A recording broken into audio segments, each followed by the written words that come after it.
يقول لاقيني الليل انحمل واللي خفت منها جيبلي.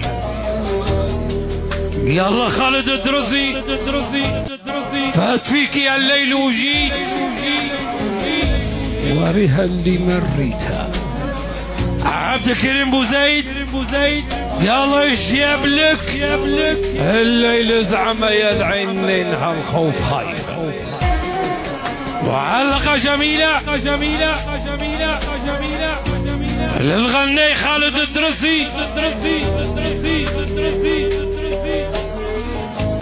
ما أروع الغني أو الشاعر عندما يتلاعب بالألفاظ.